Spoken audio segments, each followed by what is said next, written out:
now available in paperback. From the author of the critically acclaimed book, The Man Crisis, comes The Woman Crisis. Learn why so many women have become lost in their quest to have it all in The Woman Crisis. Get your copy of The Woman Crisis in paperback at Amazon.com and online booksellers today.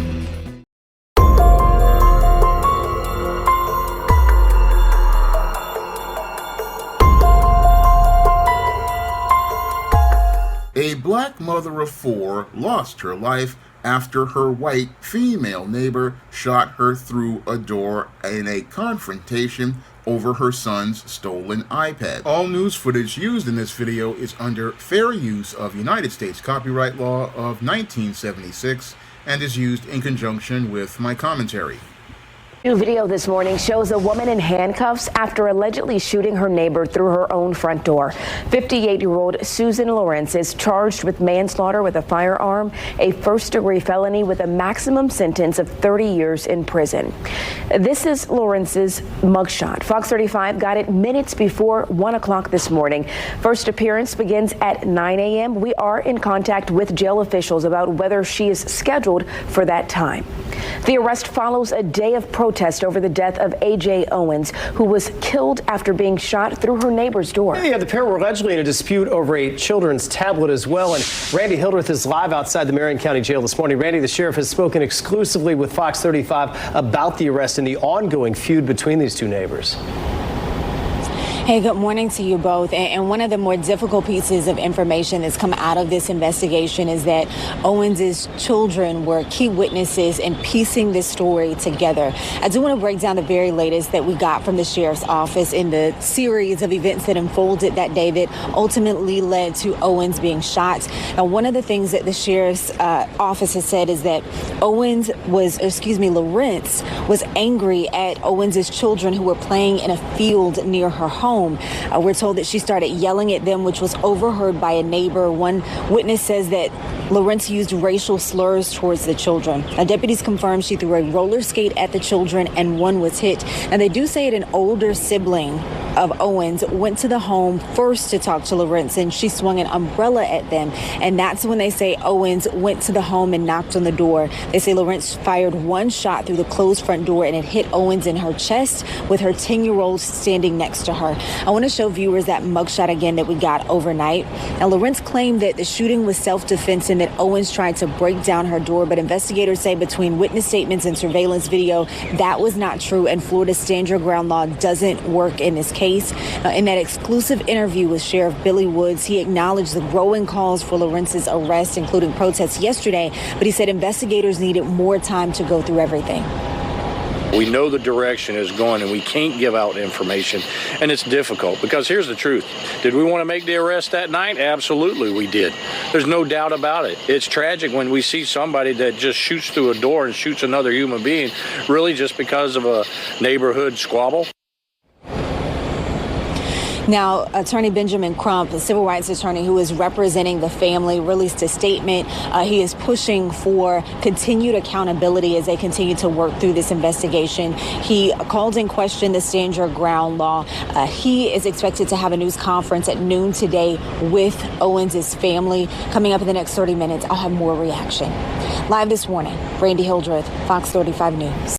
Now, in this incident which took place in Ocala, Florida, Ajike Owens, a 35-year-old mother of 4, went to confront 58-year-old Susan Lorincz after she had a confrontation with her 2 sons, who were both 10 and 12 years old. And as Susan Lorincz had a confrontation with Ajike Owens' 10 and 12-year-old sons, they had an argument. And as they were having this argument and she was yelling at the children, Susan Lorincz allegedly threw a roller skate at the 10-year-old son and hit him in the toe. And according to the children, she allegedly then took the children's iPad, and the 12-year-old boy went to speak to Susan Lorincz, and she opened the door and swung at them with an umbrella. This is when the 2 boys went to tell their mother what happened, and this is when Ajike Owens went to confront Susan Lorincz, allegedly knocking on the door multiple times and demanding that Susan Lorincz come out with the iPad. And this is where allegedly Susan Lorincz fired one shot through the door, striking Ajike Owens in her upper chest, leading to her losing her life. And what is deeply tragic is that the 10-year-old son was standing beside her as she was shot. And this is where the police found her with a gunshot wound, and she wound up dying as a result of this beef between two neighbors. Now, the police see this as an isolated incident and were very hesitant to go out here and file charges because they wanted to try to give Susan Lorincz a pass for her behavior through Florida's Stand Your Ground laws. However, as mounting pressure came from the black community in Ocala, Florida, and across the nation, this is where the police went out here and decided to file manslaughter charges against Susan Lorincz.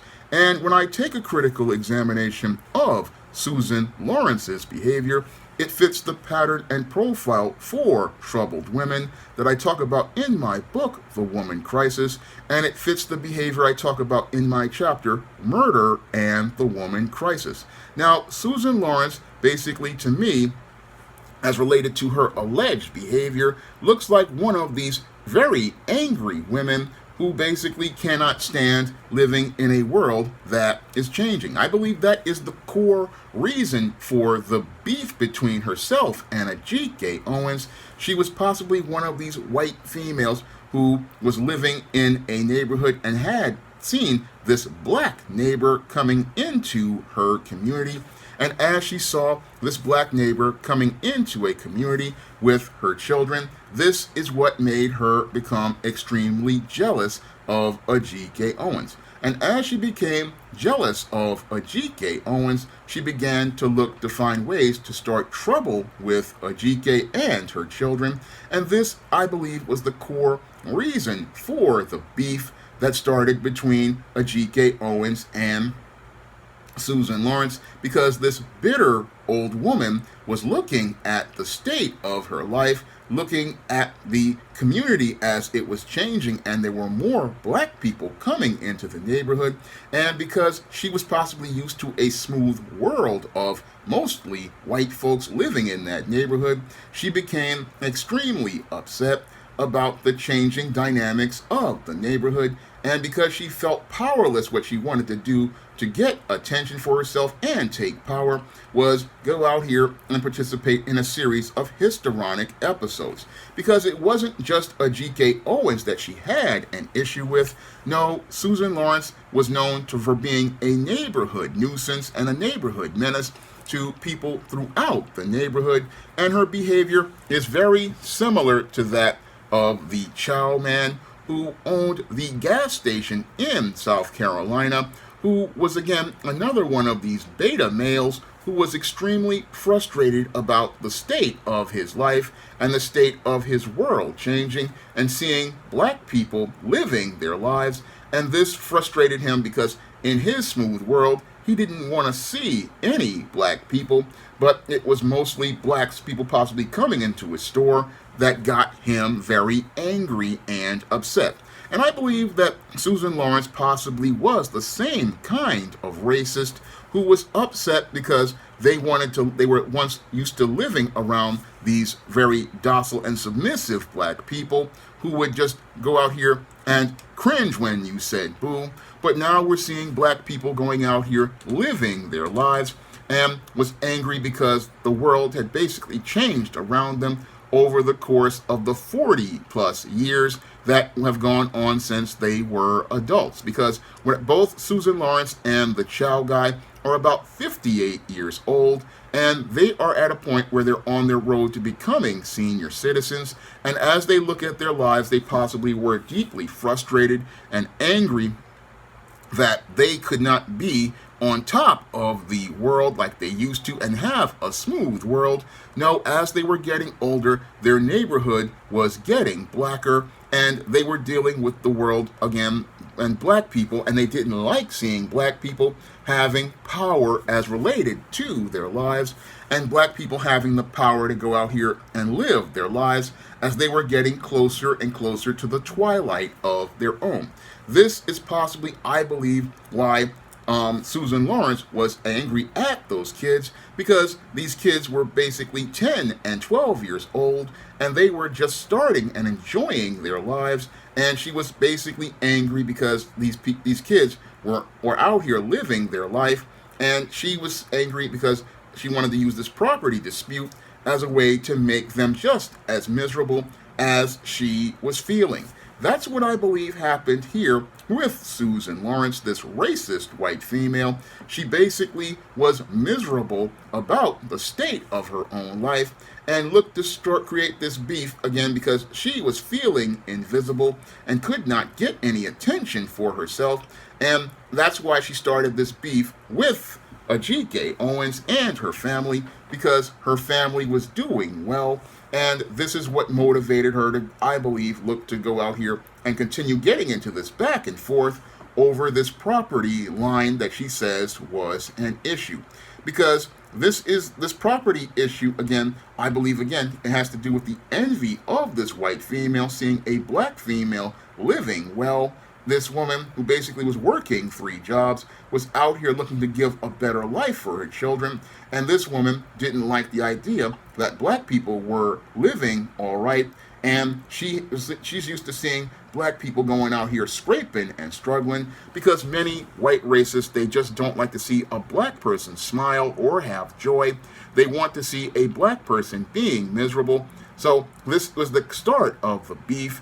And what's really troubling to me is that as she was trying to beef with this black woman, what she was looking to do was, again, looking to try to go after these children, because these 10 and 12-year-old kids, they were just doing what kids do, going out here playing, but they really couldn't play because this woman was just plain crazy.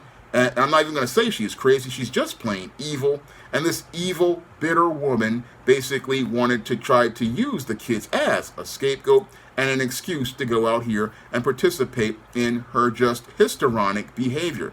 And sadly, things came to a head because sadly Ajike Owens got in her emotions regarding the just out of control behavior of Susan Lorincz. And as she got in her feelings, she went out here and looked to confront this woman over her son's stolen iPad. Because what Susan Lorincz had been doing was actually theft, because when she took the boy's iPad, even though it was on her property, it was stolen at that point, and it was stolen, and at that point, that's where I believe Ajike Owens should have gone and called the police, because this is the crime that was committed by Susan Lorincz allegedly. I believe that if you had used the police, it would have led to this woman being confronted by law enforcement, and that possibly would have enabled Ajike Owens to be able to live. Because in these days, when you're dealing with individuals like this, you have to really think critically and not act on your emotions. Because when you're dealing with people like this, and I've had to deal with people like this since I was 12 years old when I went to junior high school, that you have to really know how to try to be careful with them, because individuals like this are just, they're again extremely dangerous, and they will escalate their behavior to go out here and look to do more harm to you. Sometimes individuals like this will go out here and willfully and intentionally do things like taking this boy's iPad, hoping to escalate a matter so that they can have a justification to go out here and be able to use a firearm to harm someone. Because that's what I believe happened here with Susan Lorincz. She was, as I see it, looking for a reason with malice of forethought to have a confrontation with Ajike Owens so that she could have the justification to take her life and find a way to excuse taking her life through Florida's Stand Your Ground law. I believe that there was a lot of malice of forethought as related to this incident, because taking the boy's iPad was a way to escalate the situation. And as what she escalated the situation, what she was looking to do was be able to get a confrontation started so she could have a motive to use this firearm to go out here and end things once and for all. I believe that was the case here with this incident. Now, what's really troubling about this incident is it shows how much worse things have gotten as related to America after the George Zimmerman verdict acquitted George Zimmerman for the murder of Trayvon Martin. And what has been set is a legal precedent that makes it possible for numerous individuals to believe that they can go out here and murder black people and have a legal justification behind it through these so-called stand your ground laws or conceal carry laws. Now, what these racists want to do is use these laws as a justification to say they were in fear for their lives. However, when you start to take a critical look at the facts, none of these individuals were in fear for their lives. No, they instigated these incidents, and as they instigated these incidents, what they did was go out here and look to target a black person and look for a reason to take their life. I mean, when I look at this whole situation with Susan Lorincz and in the aftermath of the George Zimmerman acquittal, it shows me a pattern of behavior as related to racist individuals looking to use the law to be able to justify murdering black people. I mean, when I look at this case in the aftermath of the shooting of Ralph Yarl, the shooting of the young man in South Carolina by the gas station owner, I'm looking at it and seeing a whole group of individuals hoping to use these laws to be able to justify taking the life of a black person, and hoping to use these laws to be able to get away with murdering a black person. That's what I believe is happening here with these people. They're trying to manipulate the laws and the facts, and they're hoping to try to get a pass for their crimes, and they're hoping to get away with it and get away with taking the life of a black person. Because just like I talked about in my previous video about the young man who lost his life to that racist in South Carolina, what these individuals do is, again, they act with malice aforethought, and they look for a black person to go out and here and kill because they feel powerless about their lives, and for them, taking the life of a black person is their way of taking power. This is something that I talk about in both my books, The Man Crisis and The Woman Crisis. And these individuals, again, they look like they're acting impulsively on the surface, but in both cases, these individuals are acting with malice aforethought because it's, again, they cannot stand the world changing. They can't stand the world being different. They can't stand living in a world where black people are out here living their lives. They can't stand living in a world where black people are able to go out here and be in their neighborhood, because they were used to living in a world where, as a white person, we can be away from the blacks. But what's happened is the world has changed, and they can't stand living in that world because their world used to be smooth, and in their world, they were used to living around just whites. And now that they're living in a world that is different, they've grown old, they've grown bitter, and in the aftermath of the COVID-19 lockdowns, many of these individuals, they've grown on these echo chambers, and in these echo chambers, they have had their dysfunction amplified, and as they've had their dysfunction amplified, they have gone from becoming ticking time bombs that possibly could go off sooner rather than later to landmines that explode and do damage like Susan Lorincz did to this entire family. I mean, this family of four have lost their mother, the woman who worked 3 jobs to go out here and give her kids a better quality of life. They have lost their mother all because this white female was upset that her world had changed. And And that's again showing how sick this woman is. And again, this woman is like many of the others. And again, we really need legal precedent to put these kinds of individuals in their place, because these type of individuals, again, their behavior is deliberate. Their behavior is not something that's impulsive. No, these individuals want black people to be put in their place.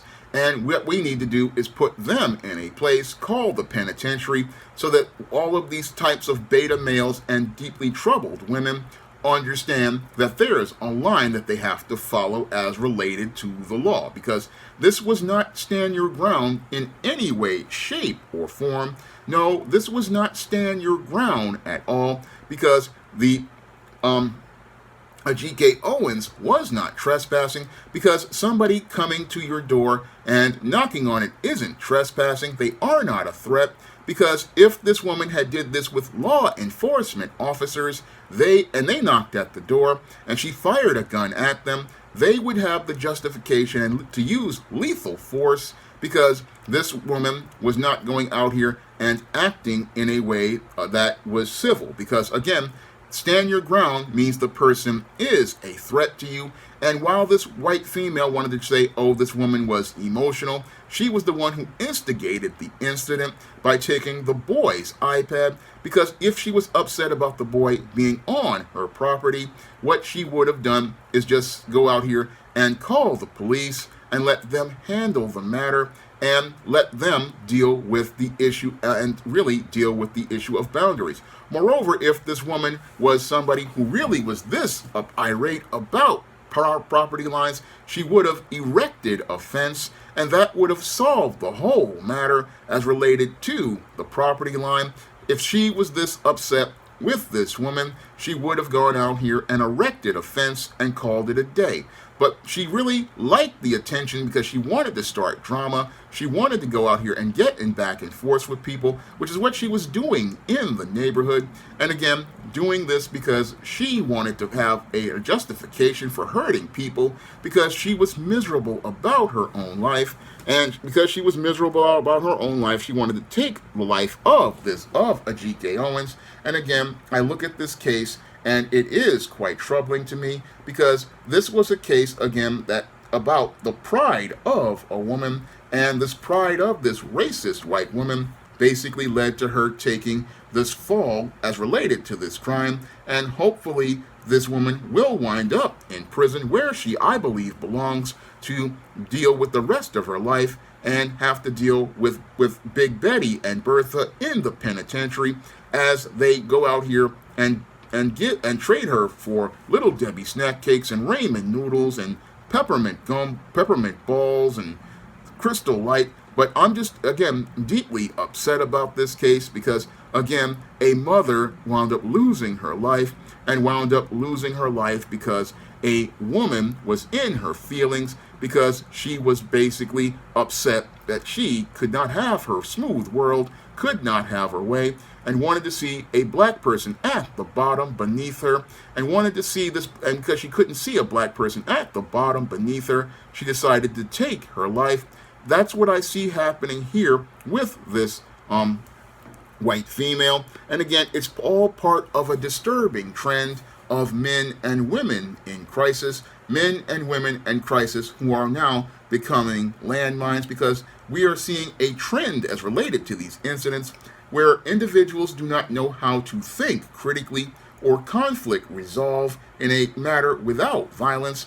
And this is not a gun issue. You will hear lots of people say, oh, this has to do with gun control. No, this has to do with people not having self-control, and it has to do with the dysfunctional way people are raised. Because when I look at the case of Susan Lorincz, that white racist who shot Ralph Yarl through his door, and the Chow guy who went there and shot a black teenager over a bottle of water that he did not steal, I'm seeing a pattern and profile of behavior of individuals who go out here and try to use the mask of impulsive behavior to mask murders that they planned, and use that mask of impulsiveness to try to find a way to justify committing murders so that they can feel a rush of power, because they feel powerless about the state of their own lives, and they believe that if they can go out here and take the life of a black person, they can feel a sense of self-worth. And this type of racism needs to be dealt with, because if we do not deal with this type of racism, we're going to see these type of individuals escalate their behavior, because from my research on the man crisis and the woman crisis, these individuals get off on the attention they receive from participating in these violent crimes, and eventually they start going from taking the life of black people to looking to take the lives of other people, because they get off on the power that they are getting.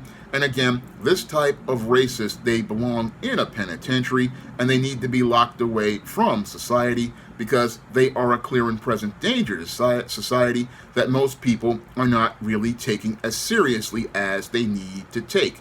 We really do need a legal precedent as related to the behaviors of women like this and men like the one who shot Ralph Yarl and the one who shot the young man in South Carolina. We need legal precedent to protect the lives of black men and set a clear legal boundary that will allow these racists to understand that there are consequences for their actions when they go out here and take the lives of black people.